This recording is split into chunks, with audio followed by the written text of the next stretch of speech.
The situation in the Middle East is intensifying, with new developments that could change the region's dynamics. Here is your strat update. The Iranian Permanent Mission to the UN suggested that Iran's axis of resistance could conduct a ground attack into Israel. This statement followed the killing of senior axis of resistance leaders, including Hamas Political Bureau Chairman Ismail Haniyeh.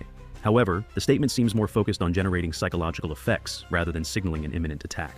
Despite this, Iran and its allies are unlikely to risk a large-scale war with Israel. Instead, they aim to instill fear and anxiety in Israeli society by presenting such an operation as a possible response to these killings. The Israel Defense Forces announced the defeat of Hamas Rafah Brigade, revealing over 150 tunnels between Gaza and Egypt. These tunnels vary in sophistication, with some being relatively low-tech. The Israel Defense Forces 162nd Division advanced into Rafah, dismantling about half of Hamas's forces. Despite the brigade's defeat, smaller Palestinian militias continue targeting Israeli forces along the Philadelphi Corridor. This ongoing threat highlights the challenges Israel faces in securing the area, as Hamas and other groups seek to rebuild their capabilities through smuggling operations across the border. The Israel Defense Forces issued evacuation orders for parts of the humanitarian zone in Deir al-Balah, calling on civilians to move westward due to expected intensified operations against Palestinian militias.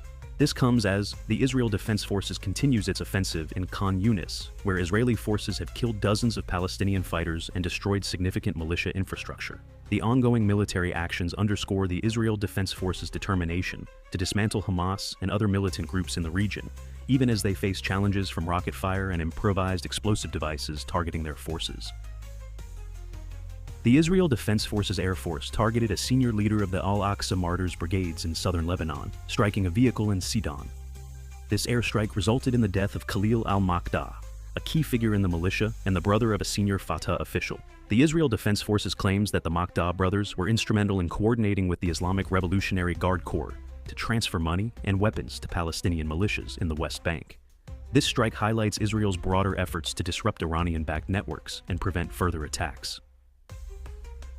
In the Gaza Strip, the Israel Defense Forces continues its clearing operations, with the 98th Division focusing on the Khan Yunis area.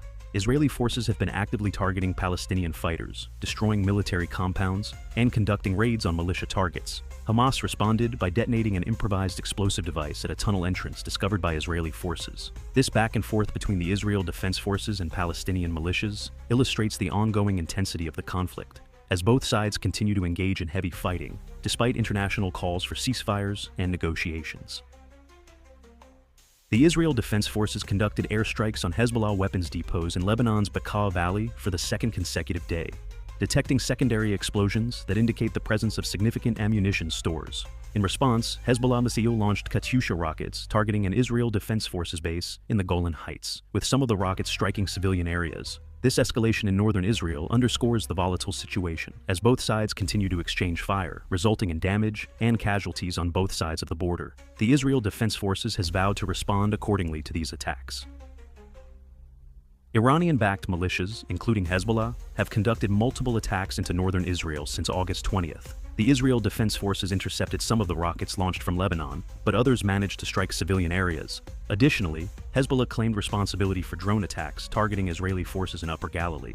These incidents reflect the ongoing tension between Israel and Iranian proxies, with the potential for further escalation as both sides continue to engage in military actions. The situation remains highly fluid, with no clear resolution in sight.